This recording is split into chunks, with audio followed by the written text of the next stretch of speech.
সুপ্রিয় শিক্ষার্থীরা, স্বাগত জানাচ্ছি সবাইকে আজকের অনলাইন ক্লাসে। পদার্থবিজ্ঞান দ্বিতীয় পত্রের অষ্টম অধ্যায় আধুনিক পদার্থবিজ্ঞানের সূচনা, এই অধ্যায়টি আমরা পড়ব আজকে। আজকের আমাদের পাঠের বিষয় হচ্ছে আলোক তড়িৎ ক্রিয়া। ইলেকট্রনের চলাচলকেই আমরা বলি তড়িৎ ক্রিয়া। আলো থেকেই আমরা পাই। বিকিরণ যখন কোনো ধাতব পদার্থের উপর আপতিত হয় তখন সেখান থেকে ইলেকট্রন নিঃসরণ হয়। এই ইলেকট্রন আপতিত বিকিরণের ফলে ইলেকট্রনের নিঃসরণের ঘটনাটাকেই আমরা বলে থাকি আলোক তড়িৎ ক্রিয়া। তো যে কোনো বিকিরণ যে কোনো ধাতব পদার্থের উপর এসে পড়লে আলোক তড়িৎ ক্রিয়া সংঘটিত হবে না। যথোপযুক্ত কম্পাঙ্ক বিশিষ্ট বিকিরণ যখন কোনো ধাতব পদার্থের উপর আপতিত হয় সেখান থেকে ইলেকট্রন নিঃসরণ হয়, এটিকে বলা হয় আলোক তড়িৎ ক্রিয়া। যথোপযুক্ত শব্দটা একটি ব্যাখ্যা করা দরকার। ইলেকট্রনের নিঃসরণ হওয়ার জন্য, অর্থাৎ ইলেকট্রন মুক্ত হতে হবে, ধাতব পদার্থ থেকে ইলেকট্রন মুক্ত হতে হবে কিভাবে? ইলেকট্রনগুলো তো নিউক্লিয়াসের সাথে একটি বন্ধনে আবদ্ধ থাকে। ইলেকট্রন মুক্ত হওয়ার জন্য নিউক্লিয়াস থেকে ইলেকট্রনগুলো শক্তি শোষণ করতে হবে, বিকিরণ থেকে শক্তি শোষণ করবে। এখন বিকিরণের যদি শক্তি কম হয় তাহলে শক্তি সে শোষণ করার পরও তো সেখানে মুক্ত হতে পারবে না। সেই জন্য যথোপযুক্ত, অর্থাৎ এক একটি পদার্থের ভিতরে ইলেকট্রনগুলো এক এক রকম শক্তিতে আবদ্ধ থাকে বলে আপতিত বিকিরণের শক্তিও এক একটি পদার্থের জন্য এক এক রকম হতে হবে। আপতিত বিকিরণের শক্তি যেহেতু কম্পাঙ্কের উপর নির্ভরশীল, সেই জন্য আমরা বলতেছি যথোপযুক্ত কম্পাঙ্ক বিশিষ্ট বিকিরণ যখন কোনো ধাতুতে আপতিত হয় তখন সেখান থেকে ইলেকট্রন নিঃসরণ হয়। এই ঘটনা হচ্ছে আলোক তড়িৎ ক্রিয়া। তাহলে আপতিত বিকিরণের কম্পাঙ্কের তারতম্যের উপর ভিত্তি করেই আলোক তড়িৎ ক্রিয়া প্রদর্শিত হবে অথবা হবে না। আলোক তড়িৎ ক্রিয়া প্রদর্শিত হবে অথবা হবে না, কারণ ইলেকট্রন মুক্ত করার জন্য ন্যূনতম একটি শক্তির প্রয়োজন হবে। জানি তো আমরা ইলেকট্রন মুক্ত শক্তি আবদ্ধ আছে না, ন্যূনতম একটি, তো তার থেকে যদি বেশি শক্তি না হয় তাহলে সে গতিশীল হবে কিভাবে? ন্যূনতম যে শক্তির প্রয়োজন ইলেকট্রন মুক্ত হওয়ার জন্য, তখন ওই আপতিত বিকিরণের যে কম্পাঙ্ক সেই কম্পাঙ্ককে বলা হয় সূচন কম্পাঙ্ক। সূচন কম্পাঙ্ক এই বিষয়টি একটু আমরা একটু পেলাম নতুন করে, সেটি আলোক তড়িৎ ক্রিয়ার পরে সূচন কম্পাঙ্ক। আলোক তড়িৎ ক্রিয়ার সংগঠনের জন্য আপতিত বিকিরণের কম্পাঙ্কের একটি যথোপযুক্ত মান হতে হবে। শুধুমাত্র ইলেকট্রনকে মুক্ত করার জন্য ওই শক্তির একটা অংশ, আপতিত বিকিরণের শক্তির একটা অংশ ব্যয়িত হয়। শুধু মুক্ত করবে, ইলেকট্রনটা কোনো ব্যাগপ্রাপ্ত হবে না। তাহলে যে কম্পাঙ্ক বিশিষ্ট বিকিরণ আপতিত হতে হবে সেই কম্পাঙ্ককে আমরা বলি সূচন কম্পাঙ্ক। এটিকে আমরা এক নট দিয়ে প্রকাশ করে থাকি। কম্পাঙ্কের উপর নির্ভর করবে আলোক তড়িৎ ক্রিয়া সংঘটিত হবে কিনা। সেই জন্য আমরা বলছি যথোপযুক্ত কম্পাঙ্ক বিশিষ্ট বিকিরণ আপতিত হতে হবে। এখন দেখো, আমরা একটা পরীক্ষা চালাতে যাচ্ছি। এখানে একটি চিত্র আঁকা আছে, তোমরা দেখতে পাচ্ছ। এটি একটি মোটা পুরুত্বের একটি কাঁচনল। সেখানে দুটি তড়িৎদ্বার আছে, এই একটা তড়িৎদ্বার, এই একটা তড়িৎদ্বার। একটাকে এ নামকরণ করলাম, একটাকে সি নামকরণ করলাম। এই তড়িৎদ্বারের সাথে আমরা একটা বর্তনীর সংযোগ দিব, যেখান থেকে তড়িৎ উৎস থেকে যেখানকার তড়িৎ উৎস থেকে বিদ্যুৎ সরবরাহ করা যাবে। আমরা এখানে একটা তড়িৎ উৎস রাখলাম, একটা চাবি রাখলাম, একটা পরিবর্তনশীল রোধ রাখলাম, একটি অ্যামিটার রাখলাম। অ্যামিটারটা সাধারণত এ দিলে এখানে এম এ লেখা হয়েছে, কারণ এটি মিলি অ্যামিটার, অর্থাৎ এটি মিলি অ্যাম্পিয়ারে টাকা। সামান্য প্রবাহের উপস্থিতিও সেখানে বোঝা যাবে। তাহলে সার্কিটটা কি করলাম আমরা? তড়িৎদ্বারের সাথে এই ধনাত্মক প্রান্তটা সি এর সাথে, ঋণাত্মক প্রান্তটা এ এর সাথে যুক্ত করলাম। এখানে আমাদের তথ্য থেকে আমরা বলতেছি বিকিরণ আপতিত হবে, আপতিত হলে ইলেকট্রন নিঃসরণ হবে। এই আপতিত বিকিরণের কারণে এটি হচ্ছে কি, আমরা এখানে যে অ্যারো মার্ক দেখাচ্ছি এটা কি আপতিত বিকিরণ। আপতিত বিকিরণ কোথার উপর আপতিত হচ্ছে? কিসের উপরে? এই ধাতব প্লেটের উপরে। তখন এখান থেকে ইলেকট্রন নিঃসরণ হবে। এই ইলেকট্রনগুলোর নাম হচ্ছে ফটো ইলেকট্রন। ফটো তড়িৎ ক্রিয়ায় ফলে যে ইলেকট্রন নিঃসরণ হয় ধাতব পদার্থ থেকে সেটার নাম হচ্ছে কি ফটো ইলেকট্রন। তাহলে ফটো ইলেকট্রনের সংখ্যাটা আমরা জানি। আর আলোকতড়িৎ ক্রিয়া এই ফটো ইলেকট্রনের কারণেই তো আমরা প্রবাহটা পাই, সেই জন্য এটার নাম হচ্ছে কি ফটো প্রবাহ। দেখো খেয়াল করো, অনেকগুলো বিষয়ে আলোচনা করতেছি, একটার পর একটা আলোচনা করতেছি, এগুলো কিন্তু তোমাদের জানা থাকতে হবে। আলোকতড়িৎ ক্রিয়া বললাম, সূচন কম্পাঙ্কের বিষয়ে জানালাম তোমাদেরকে, ফটো ইলেকট্রন, ফটো প্রবাহ, এগুলো আমরা জানি। আচ্ছা, পরীক্ষাটা একটু বলতে চাচ্ছি।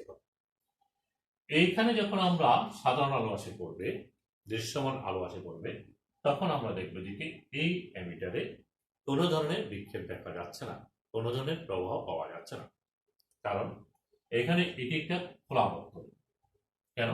এখান থেকে এই পর্যন্ত এসে সি থেকে এ পর্যন্ত কোনো সংযোগ নাই যেখানে ইলেকট্রন চলাচল করবে। তাহলে এই কোষের কারণে এখানে আমরা কোনো প্রবাহ পাবো না।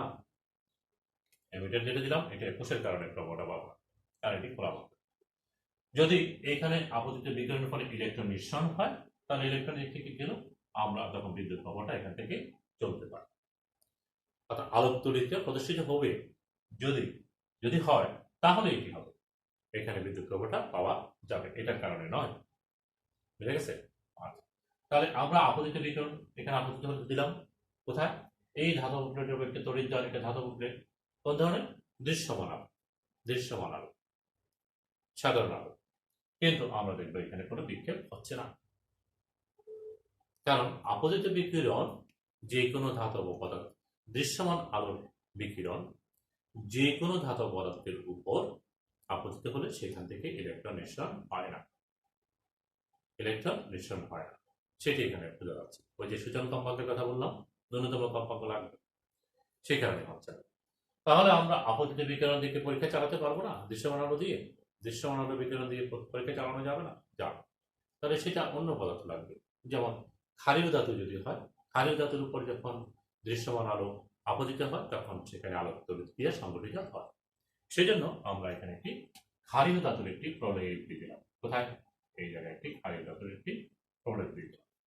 ক্ষারীয় ধাতুর প্রলেপ যখন দিলাম তখনই দেখা যাচ্ছে কি বিকিরণ আপতিত হওয়ার সাথে সাথে এখানে বিদ্যুৎ প্রবাহ নির্দেশ করতেছে বিক্ষেপ হচ্ছে, অর্থাৎ এখানে বিদ্যুৎ প্রবাহটা শুরু হয়ে যাবে, অর্থাৎ আলোকতড়িৎ ক্রিয়া প্রদর্শিত হচ্ছে। কারণ আলো আসি যখন পড়তেছে তখনই দেখা যাচ্ছে এখানে বিক্ষেপ দেখা যাচ্ছে। কোথায়? ক্ষারীয় ধাতুর প্রলেপ যখন দেওয়া হবে। এখন আমরা এই আলোর পড়াটাকে বন্ধ করে দেব, তাহলে কি ঘটনা ঘটবে? ইলেকট্রন কি চলাচল শুরু হয়ে গেল? না, তখন দেখা যাবে এখানে বিক্ষেপ বন্ধ হয়ে গেছে। আবার আসতে দিলাম, আবার চলাচল হচ্ছে, আবার বন্ধ করে দিলাম, আবার বন্ধ হয়ে যাচ্ছে। যখনই আলো আপতিত হচ্ছে তখনই ইলেকট্রন নিঃসরণ হচ্ছে, যখন আপতিত বন্ধ হয়ে যাচ্ছে তখন নিঃসরণ বন্ধ হয়ে যাচ্ছে। তারপরে আলোকতড়িৎ একটি তাৎক্ষণিক ঘটনা। আমরা যদি ফলাফল যদি পাই, কি ফলাফল পেলাম পরীক্ষা থেকে? এই ফলাফলগুলি হচ্ছে আলোকতড়িৎের বৈশিষ্ট্য। আলোকতড়িৎ একটি তাৎক্ষণিক ঘটনা, আলোকতড়িৎ একটি তাৎক্ষণিক ঘটনা। যখনই আপতন তখনই নিঃসরণ হয়, অর্থাৎ সাথে সাথে হয়ে যাচ্ছে। এটা অনেকক্ষণ ধরে আপতনের প্রয়োজন নেই, কিংবা বন্ধ করার পরেও আমরা আর বিকিরণ পাবো না, ফটো প্রবাহ পাবো না, কারণ এটি তাৎক্ষণিক ঘটনা, যখনই হয় তখন নিঃসরণ। তাহলে এটা বলা যায় না যে আলোকতড়িৎ একটি তাৎক্ষণিক ঘটনা। আচ্ছা, এখানে যেই ইলেকট্রনগুলো, ফটো ইলেকট্রনগুলো নিঃসরণ হচ্ছে, সেগুলোর পরিমাণ বাড়া যায় কিনা, বাড়ানো যায় কিনা, অর্থাৎ তাদের গতিশক্তি বৃদ্ধি করা যায় কিনা, এগুলো আমরা যদি আমি আলোর তীব্রতা বাড়াই, আপতিত বিকিরণের তীব্রতা বাড়ানো, অর্থাৎ আমি আগে যে পরিমাণ আপতিত হচ্ছে তার চেয়ে অনেক বেশি তীব্রতা সম্পন্ন আমরা বিকিরণ আপতিত হতে দিলাম, তাহলে বেশি তীব্রতা মানে ফোটনের পরিমাণ বেশি, বেশি সংখ্যক ফোটন এখানকার ইলেকট্রনের সাথে সংঘর্ষ হবে, ফলে বেশি পরিমাণ ইলেকট্রন নির্গমন হবে, অর্থাৎ ফটো প্রবাহটা তখন বেড়ে যাবে, যেহেতু ফটো ইলেকট্রনের পরিমাণ বেশি বেশি হয়ে যাচ্ছে, সুতরাং ফটো প্রবাহটা বেড়ে যাবে। তাহলে আমরা বলতে পারবো ফটো প্রবাহ অর্থাৎ এই আলোকতড়িৎ যে আমরা প্রবাহটা পাচ্ছি সেটি আলোর তীব্রতার উপর নির্ভরশীল, তীব্রতার উপর নির্ভরশীল।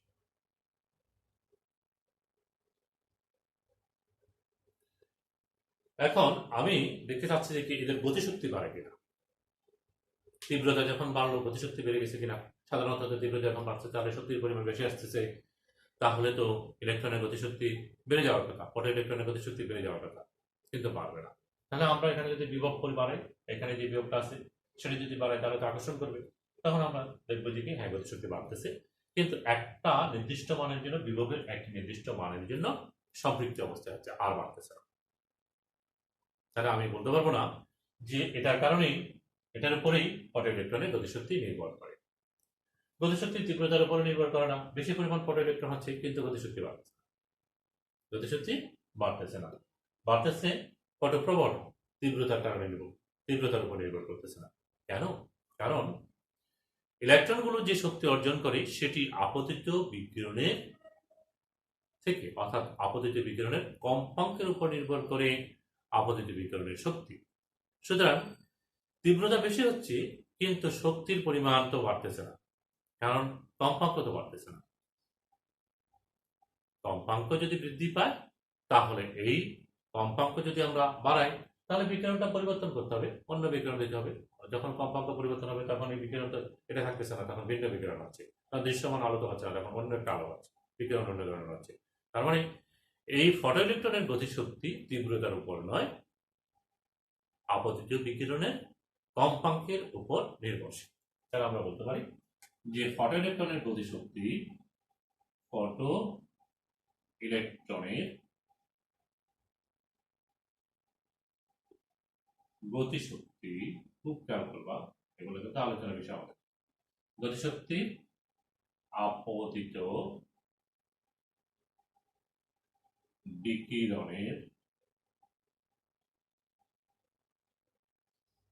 কম্পাঙ্কের উপর নির্ভরশীল।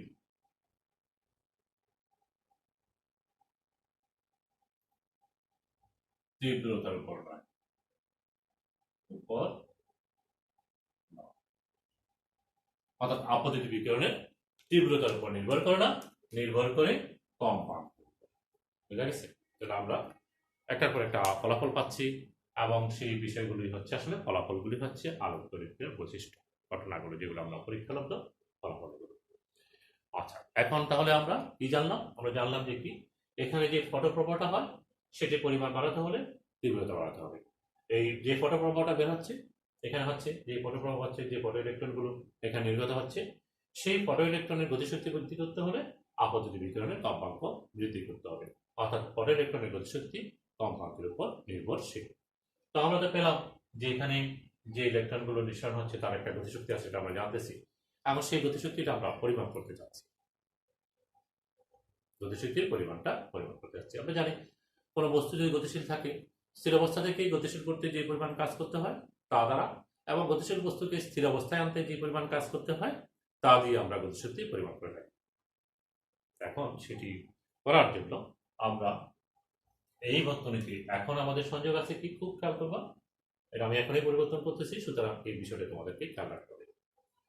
আমার সি তড়িৎদ্বারটি ধনাভিভাবে, এ তড়িৎদ্বারটি ঋণাভিভাবে। এখন আমি সি তড়িৎদ্বারকে ঋণাত্মক এবং একে ধনাত্মক করব। কিভাবে? আমরা এই কোষটাকে দিক অর্থাৎ প্রবাহের দিক পরিবর্তন করে দেব। কিভাবে? আমরা এখন এই ধনাত্মকটা এদিকে, ঋণাত্মকটা এদিকে। ধনাত্মক যখন আমি এদিকে দিলাম তখন এই তড়িৎদ্বারটি ধন বিভবে এবং সি তড়িৎদ্বারটি ঋণ বিভবে সংযুক্ত হবে। পরিবর্তনটা খেয়াল করছো? কি করলাম আমরা? আমাদের এই ব্যাটারিটা পাল্টে দিলাম, অর্থাৎ দিক পরিবর্তন করে দিলাম বসে, তাহলে আর সংযোগটা উল্টে দিলাম, তাহলে আমার এখন প্রবাহটাও চেঞ্জ হয়ে যাবে, প্রবাহটা এই দিক থেকে যাবে। দেখো এখন যখন প্রবাহ এদিক থেকে যাবে বলতেছি আমরা, সেখানে কিন্তু একটা ঘটনা ঘটবে। ইলেকট্রন তো এখানে থেকে নিঃসরণ হচ্ছে না, বিদ্যুৎ প্রবাহ এদিক থেকে যাবে, ইলেকট্রন তার এদিক থেকে আসবে, কিন্তু ইলেকট্রনকে এখান থেকে নিঃসরণ হচ্ছে। আলোক তড়িৎকে আমি প্লেটে ঘটাচ্ছি না, আমি ঘটাচ্ছি এই প্লেটে। তড়িৎদ্বার। তাহলে তড়িৎ যখন হচ্ছে, তাহলে সেখান থেকে যখন ইলেকট্রন, এইখান থেকে যখন ইলেকট্রন নিঃসরণ হচ্ছে, সেই ইলেকট্রনগুলোকে এই যেহেতু তড়িৎদ্বারটি ধনবিভবে যুক্ত, এগুলোকে আকর্ষণ করবে। আকর্ষণ করার কারণে ইলেকট্রনগুলোর গতিশক্তি কমে যাবে না, এগুলো গতি কমে যাবে, কোনোটার গতি থাকবেও না। ফলে আমরা এখানে ফটো ইলেকট্রনের পরিমাণ কম পাবো এবং আমার প্রবাহটা কমে যাবে। যদি আমি এই ধনবিভবের পরিমাণ এই পরিবর্তনশীল রোধের মাধ্যমে পরিবর্তন করে আরো বৃদ্ধি করি, তখন এই ইলেকট্রনের গতিশক্তিও থাকবে না, এটাও নাই মনে করো। এইভাবে বৃদ্ধি করতে করতে আমরা একটা পর্যায়ে দেখব সর্বোচ্চ গতিপ্রাপ্ত যে ইলেকট্রনটি ছিল, সর্বোচ্চ গতিশক্তি প্রাপ্ত তথা সর্বোচ্চ বেগ প্রাপ্ত যে ইলেকট্রনটা ছিল, সেটিও আর এখান থেকে মুক্ত হতে পারতেছে না, সেটিও নাই। তার মানে এখানে তখন প্রবাহটা একেবারেই বন্ধ হয়ে যাবে। যে বিভব আমরা প্রয়োগ করলাম সেটি আমরা কিন্তু পরিমাপ করতে পারি। কেন পরিমাপ করব? আমরা তড়িৎদ্বারের সাথে এখানে আমরা একটি ভোল্টমিটার যুক্ত করে দিব, তাহলে এই দুইটা তড়িৎদ্বারের সাথে আমরা এখানে এই এবং সি এর মাঝে কত বিভব দিলাম সেটি আমরা পরিমাপ করতে পারবো। তার সাহায্যে আমরা জেনে নিলাম এই V0 যখন বিভব দিচ্ছি তখন এখানে প্রবাহটা বন্ধ হয়ে গেছে। অর্থাৎ যে সর্বোচ্চ যে পরিমাণ বিভব প্রয়োগ করব, আমরা প্রয়োগ করলে ইলেকট্রনটা সর্বোচ্চ গতিপ্রাপ্ত ইলেকট্রনটি থেমে যাচ্ছে, সেই বিভব হচ্ছে V0। এই V0কে আমরা বলে থাকি নিবৃত্তি বিভব। নিবৃত্তি বিভব, এটি হচ্ছে V0। তাহলে আমরা আরেকটি বিষয় আমাদের সংজ্ঞার জন্য চলে আসলো, সেটি হচ্ছে নিবৃত্তি বিভব। আলোক তড়িৎ ক্রিয়া প্রদর্শনের আলোক তড়িৎ ক্রিয়া পরীক্ষায় আলোক তড়িৎ ক্রিয়া প্রদর্শনের পরীক্ষায় যখন আমরা তড়িৎদ্বারকে যখন অর্থাৎ আলোক তড়িৎকে যে পাতে আমরা আলোক তড়িৎকে সংগঠিত করতেছি, সেখানে যদি আমরা ধনবিভবের পরিমাণ বাড়াই, একটা নির্দিষ্ট বিভবের জন্য ফটো ইলেকট্রনের গতিশক্তি সর্বনিম্ন অর্থাৎ স্থির হয়ে যায় এবং ফটো প্রবাহটা বন্ধ হয়ে যায়, সেই বিভবটাকে আমরা বলি নিবৃত্তি বিভব। তাহলে ফটো ইলেকট্রনের গতিশক্তি যদি আমরা পরিমাপ করি, সেই ইলেকট্রনের ভর হচ্ছে m এবং সেটি যে বেগে গতিশীল আছে সেই বেগ যদি v হয়, তাহলে গতিশক্তির সমান হচ্ছে হাফ m v²। সর্বোচ্চ গতিশক্তি প্রাপ্ত ইলেকট্রনটি থেমে যাচ্ছে V0 যখন আমরা বিভব দিচ্ছি, তাহলে গতিশক্তির পরিমাণ হবে চার্জ এবং এই নিবৃত্তি বিভবের গুণফলের সমান। কেন? গতিশক্তি হচ্ছে কৃত কাজ দ্বারা পরিমাপ করা হয়, গতিশক্তি পরিমাপ করা হয় কৃত কাজ। বৈদ্যুতিক ক্ষেত্রে কৃত কাজ হচ্ছে চার্জ, অর্থাৎ ইলেকট্রনকে এক জায়গা থেকে আরেক জায়গায় নিব কিংবা ইলেকট্রনকে আমরা থামাই দিব। এখানে এই ক্ষেত্রে থামাই দিচ্ছি, ইলেকট্রনটা গতিশীল থামাই দিচ্ছি, তাহলে যে বিভবটা দিচ্ছি সেই বিভবটা হচ্ছে V0 এবং চার্জ হচ্ছে ইলেকট্রনের চার্জ E। তাহলে আমরা বৈদ্যুতিক ক্ষেত্রে কৃত কাজ W=QV, সেই সূত্র অনুসারে EV লিখলাম এবং সেটার পরিমাপ হচ্ছে কার সমান? ইলেকট্রনের গতিশক্তির সমান। তাহলে সর্বোচ্চ গতিশক্তি সম্পন্ন বস্তুটাকে থামা যাওয়া হচ্ছে, তাহলে যে পরিমাণ কাজ করতে হচ্ছে সেই কাজ সমান গতিশক্তি EV0 হচ্ছে হাফ m v²। এখান থেকে যদি আমি V মাপতে পারি তাহলে V0 মাপতে পারি।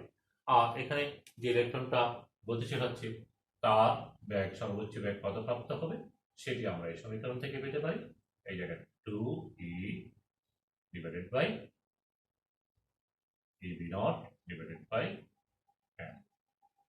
এই আলোক তড়িৎ ক্রিয়ার ক্ষেত্রে ইলেকট্রনটি যে বেগ প্রাপ্ত হবে, সর্বোচ্চ যে বেগ প্রাপ্ত হতে পারে সেই বেগের পরিমাণটা আমরা এখান থেকে জানতে পারবো। এই হচ্ছে ইলেকট্রনের চার্জ, V0 হচ্ছে নিবৃত্তি বিভব, অর্থাৎ ইলেকট্রনটাকে আলোক তড়িৎ চলতেছে কিন্তু আমরা এখানে থামা যাওয়ার জন্য যে পরিমাণ কাজ বিভব দিতে হচ্ছে সেটি হচ্ছে V0। সেটি যদি পরিমাপ করতে পারি তাহলে আমি ইলেকট্রনটি কত বেগ প্রাপ্ত হচ্ছিল সেই বেগটা, সর্বোচ্চ কত বেগ প্রাপ্ত হতে পারে সেই বেগটি এই সমীকরণের সাহায্যে পরিমাপ করতে পারবো। তাহলে আমরা কি জানলাম? এই আলোক তড়িৎ প্রদর্শনের ক্ষেত্রে আমরা কয়েকটি বিষয় জানলাম। সেটা হচ্ছে যে আলোক তড়িৎ একটি তাৎক্ষণিক ঘটনা, যখনই আপতন হয় তখনই সেখান থেকে ইলেকট্রন নিঃসরণ হয়। আরেকটি জানলাম ফটো প্রবাহ, এখানে যে প্রবাহটা পাবো আলোক তড়িৎের ফলে সেটি আপতিত বিকিরণের তীব্রতার উপর নির্ভরশীল, কিন্তু ফটো ইলেকট্রনের গতিশক্তিটা নির্ভর করবে আপতিত বিকিরণের কম্পাঙ্কের উপর। ন্যূনতম একটি কম্পাঙ্ক বিশিষ্ট বিকিরণ যদি আপতন না হয় তাহলে ইলেকট্রন নিঃসরণ হবে না, মুক্ত হবে না। সেই কম্পাঙ্ককে আমরা বলে থাকি সূচনা কম্পাঙ্ক। আর পটাতনিক ক্রিয়া চলাকালীন সময় আমরা যদি একটি নির্দিষ্ট বিভব দিই, বিপরীতমুখী একটি নির্দিষ্ট বিভব দিই, তখন সেই বিভবের কারণে সর্বোচ্চ গতিপ্রাপ্ত ইলেকট্রনটিও থেমে যায়। সেই যে বিভবটা দিলাম আমরা বিপরীতমুখী বিভব, সেই বিভবটার নাম হচ্ছে নিবৃত্তি বিভব। এই বিষয়গুলো আমরা আলোক তড়িৎ ক্রিয়ার ফলাফল বা বৈশিষ্ট্য হিসেবে আমরা বর্ণনা করব এবং এগুলো আমরা খেয়াল রাখবো বিষয়গুলো কি হচ্ছে। তো আজকের এই ক্লাসে আমরা এই পর্যন্তই পড়লাম, একটা সমীকরণ পর্যন্ত আমরা নির্ণয় করলাম এবং কয়েকটা সংজ্ঞা, কয়েকটি গুরুত্বপূর্ণ তথ্য আমরা আলোক তড়িৎ ক্রিয়ার সাথে সম্পর্কিত, সেগুলো আমরা জেনে নিলাম। আমরা আগামী ক্লাসে এই আলোক তড়িৎ ক্রিয়ার যে প্রদর্শিত যে ফলাফলগুলো আমরা পেলাম, সেগুলো ব্যাখ্যা করার চেষ্টা করব চিরায়ত তরঙ্গ তত্ত্বের সাহায্যে। কিন্তু আমরা জানি চিরায়ত তরঙ্গ তত্ত্বের সাহায্যে আলোক তড়িৎ ক্রিয়া ব্যাখ্যা করা যায় না। তখন কোয়ান্টাম তত্ত্বের সাহায্যে সেগুলো ব্যাখ্যা কিভাবে হয় সেটি, এবং আইনস্টাইন এই সংক্রান্ত একটি সমীকরণ প্রতিপাদন করছেন, ব্যাখ্যা দিলেন, সেই সমীকরণটি আমরা আলোচনা করব। তার সাহায্যে আমরা কোয়ান্টাম তত্ত্বের সাহায্যে আলোক তড়িৎ ক্রিয়া ব্যাখ্যা করব। কারণ চিরায়ত তরঙ্গ তত্ত্বের সাহায্যে আলোক তড়িৎ ক্রিয়া ব্যাখ্যা করা যায় না সেটি আলোচনা করব, এবং এটি কোয়ান্টাম তত্ত্বের সফলতা কি সেটি আলোচনা করব। তো অনেকক্ষণ পর্যন্ত তোমরা সঙ্গে ছিলা। যদি তোমরা ক্লাসটা মনোযোগ সহকারে দেখো এবং প্রতিটি বক্তব্য ভালো করে শোনো, তাহলেই সফল হবো। আর না হলে তোমার কাছে খুব বিরক্তিকর লাগবে, মনে হবে অনেক কথা হচ্ছে, তো কঠিন কঠিন কথা আমি কিভাবে বুঝবো। হ্যাঁ, কঠিন তো বটে, সব কিছুই তো নতুন, কিছুই সব কঠিনই। সব নতুনকেই তুমি ভালো করে নিজের আয়ত্তে আনার জন্য অনুশীলন করতে হয়, পর্যবেক্ষণ করতে হয়। পর্যবেক্ষণ করার পরেই আমরা ধাতস্থ হই। তাহলে সেটিতে তোমাকে করতে হবে, এই পরিশ্রমটা তোমাকে লাগবে। মানে একবারেই বললাম, একবারেই তোমার হয়ে যাবো না, কারণ এটি আধুনিক পদার্থবিজ্ঞানের একটি বিষয়, নতুন বিষয়। সেই বিষয়টা আমাদেরকে রপ্ত করতে হলে আমাদেরকে অবশ্যই শ্রম দিতে হবে। খুব মনোযোগ সহকারে এই ক্লাসটি দেখবা, খুব গুরুত্বপূর্ণ একটি ক্লাস আমরা আলোচনা করলাম। আলোক তড়িৎের এই ক্লাসটি যদি না বুঝো, পরবর্তী আলোচনা একদম বুঝবো না। আমরা আধুনিক পদার্থবিজ্ঞানের যে অংশ আছে, এই আলোক তড়িৎের যে অংশটা আছে, সেটি খুব গুরুত্ব হিসাবে দেখি। পরীক্ষায় আমরা দেখি যে পরীক্ষার সময় প্রায় আসে, অথচ একটি সোজা জিনিস, সহজ জিনিস, কিন্তু আমাদের বোঝার জন্য, অক্ষমতার জন্য আমরা এই সহজ বিষয়টাকে কঠিন বানিয়ে ফেলি। তাহলে কি করছিলাম, আজকের ক্লাসটি তুমি প্রথম থেকেই খুব ভালোভাবে দেখবা, বারবার দেখবা, বারবারই আলোচনা করবা। তারপর যদি দেখো যে কিনা কোনো অংশে এত বলা, এত আবার দেখার পরেও ভালো করে বুঝে নেই, তাহলে যথানিয়মে আমার সাথে যোগাযোগ করবা। তোমরা তো আমার সাথে যোগাযোগ করতে পারো এবং করো। তোমাদের যোগাযোগের জন্য অনেকগুলো ব্যবস্থা আমি করে রাখছি, যাতে করে তোমরা যে কোনো সময় আমার সাথে পদার্থবিজ্ঞানের বিষয়গুলো নিয়ে ডিসকাস করতে পারো। সেই গ্রুপে হোক কিংবা মোবাইলে হোক কিংবা অন্য কোনো মাধ্যমে আছে, অনেকগুলো তোমাদের এখন আমার সাথে যোগাযোগের, আমার কলেজের মেয়েদের কথা বলছি, অর্থাৎ তোমাদের সাথে আমার যোগাযোগের অনেকগুলো বিষয়, পদ তোমাদের জন্য খোলা রাখা হয়েছে, এগুলো আমি উন্নত করে রাখছি। সুতরাং তোমরা আশা করি সেই পদগুলো ব্যবহার করবা, নিজেদের সক্ষমতা বৃদ্ধি করবা। তো এতক্ষণ সঙ্গে থাকার জন্য সবাইকে আবারও ধন্যবাদ জানাচ্ছি এবং আজকের ক্লাস এখানেই সমাপ্তি করছি। সবাই ভালো থাকো, সবাই সুস্থ থাকো। আল্লাহ হাফেজ।